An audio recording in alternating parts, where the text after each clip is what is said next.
இயேசுவுக்கே புகழ், இயேசுவுக்கே நன்றி. அவருடைய பரிசுத்த நாமத்துக்கு இந்த அருமையான காலை வேளையில் நன்றி சொல்லி துதிப்போம். ஓகேவா?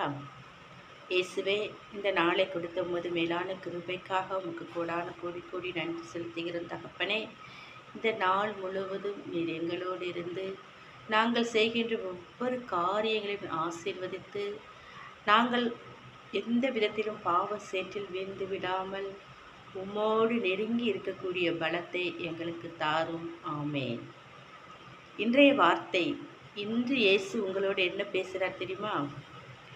யோவான் அதிகாரம் 15:1 பேசுகிறார்.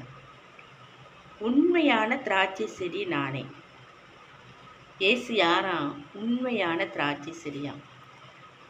இந்த திராட்சை செடி என்ன சொல்லுது? நம்மளுக்கு ஒரு ஊமை என்ன சொல்லுது அப்படின்னா, அதாவது திராட்சை செடியோடு அந்த கொடிகள் இணைந்து இருக்குதாம்.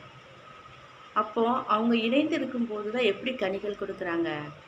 பல மடங்கு சுவையான அற்புதமான கனிகளை கொடுக்குறாங்க. அப்போ இயேசுவின் பிள்ளைகளை நாமும் எப்படி இருக்கணும்? இயேசுவோடு இணைந்து இருக்கணும். அப்போ இணைந்து இருந்தால் மட்டும்தான் நம்மளாலையும் ஒரு டேஸ்டான கனியை கொடுக்க முடியும். நம்ம இயேசுவோடு இணைந்து இருக்கும்போது நம்ம எந்த சூழ்நிலையிலும் வீழ்ந்து விட மாட்டோம். ஏன்னா இயேசப்பா நம்மளை தாங்கிக்கிடுவார். கஷ்டங்கள் வரத்தான் செய்யும், சோதனைகள் வரத்தான் செய்யும். ஆனால் நம்ம யாரை இறுகப்பற்றிருக்கிறோம் அப்படின்னா, இயேசுவை இறுகப்பற்றிருக்கிறோம்.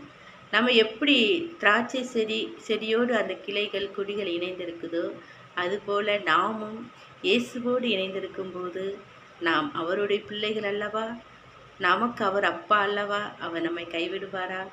கண்டிப்பாக நம்மளை கைவிட்டு விடவே மாட்டார்.